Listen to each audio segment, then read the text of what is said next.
Now, I know you're talking about how the president is in a grieving stage, but again, you tied it to a man that just got murdered in the worst way, assassinated, a Christian that's assassinated. You even said it yourself. Had it been on the other foot, you would have felt the same way.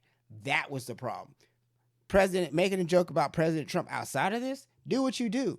But Charlie Kirk's death and how is President Trump handling it, that is where people tied that together. Again, so you made a joke, but even the people on this side, they felt, hey, you're making fun of Charlie Kirk. They weren't even tripping about the president. It was about how you made fun of a man that just died. That is the perception. Even though you said you didn't mean it, that is how they took it.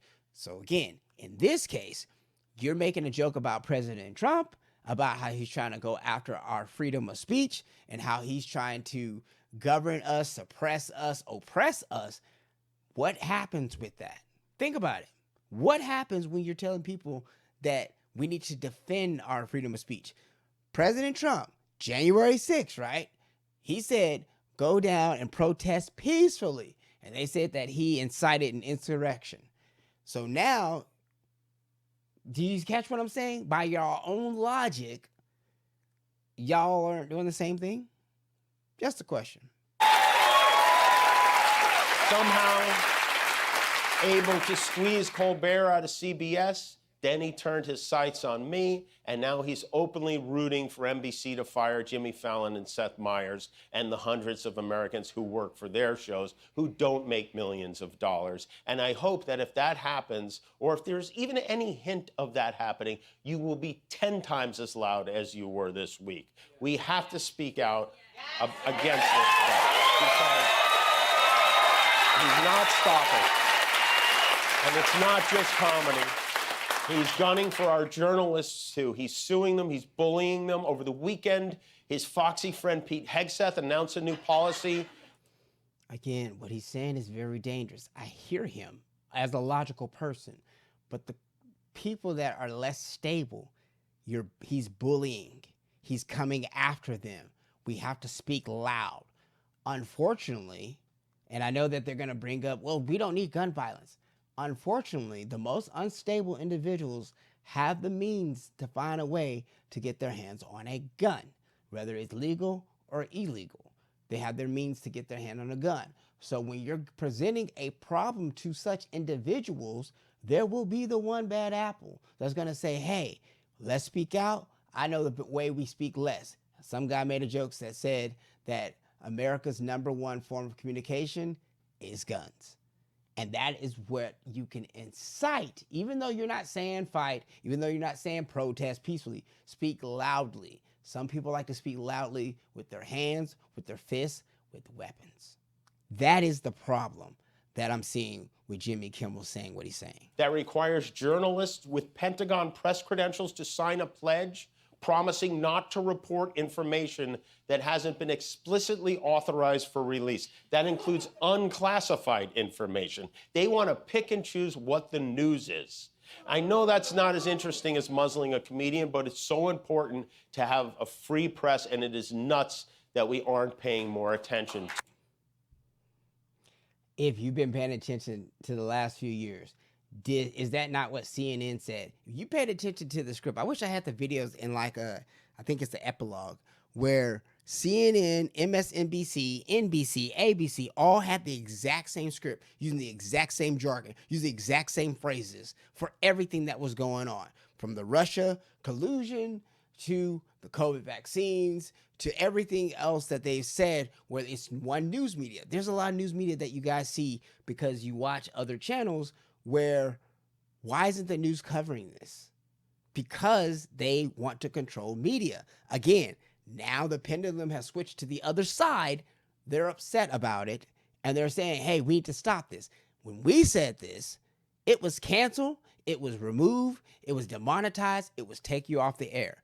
Now he's saying this, and people are clapping. Again, you see how this is going? I'll let you draw your own conclusions, but I'm the messenger. Don't come after the messenger. I'm just pointing out the obvious.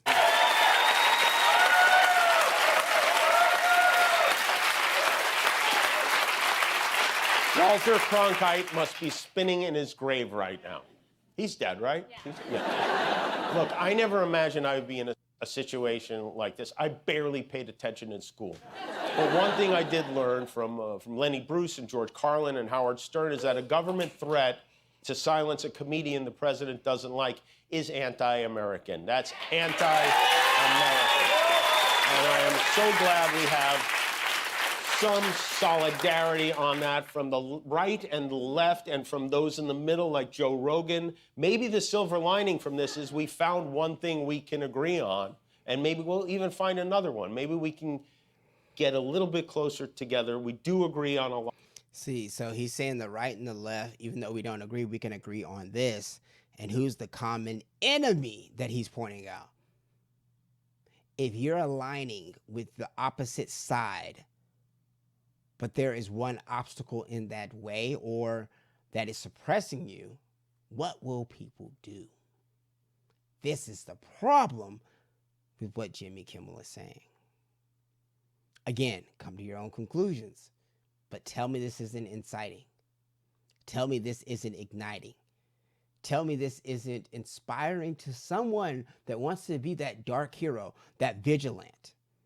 This is dangerous ground that we're talking about. Again, I had no desire to cover this, and I believe that there's a reason I'm covering this.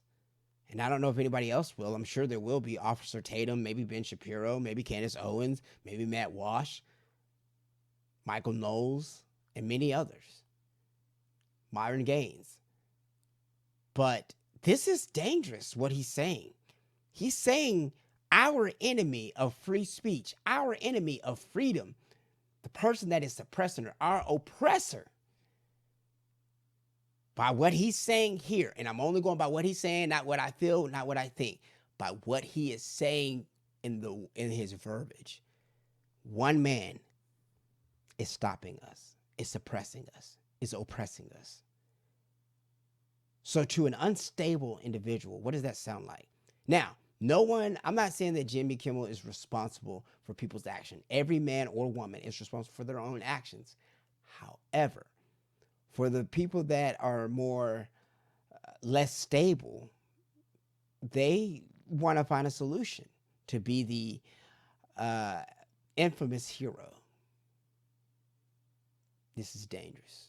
A lot of things. We agree on keeping our children safe from guns, on reproductive rights for women, Social Security, affordable health care, pediatric cancer research. These are all things that most Americans support. Let's stop letting these politicians tell us what they want and tell them what we want.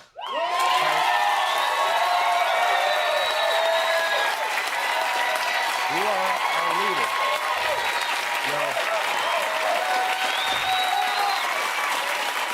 There was a moment over the weekend, a very beautiful moment. I don't know if you saw this on Sunday. Erica Kirk forgave the man who shot her husband. She forgave him. That is an example we should follow. If you believe in the teachings of Jesus, as I do, there it was. That's it. A selfless act of grace, forgiveness from a grieving widow. It touched me deeply. And I hope it touches many. And if there's anything we should take from this tragedy to carry forward, I hope it can be that, not this.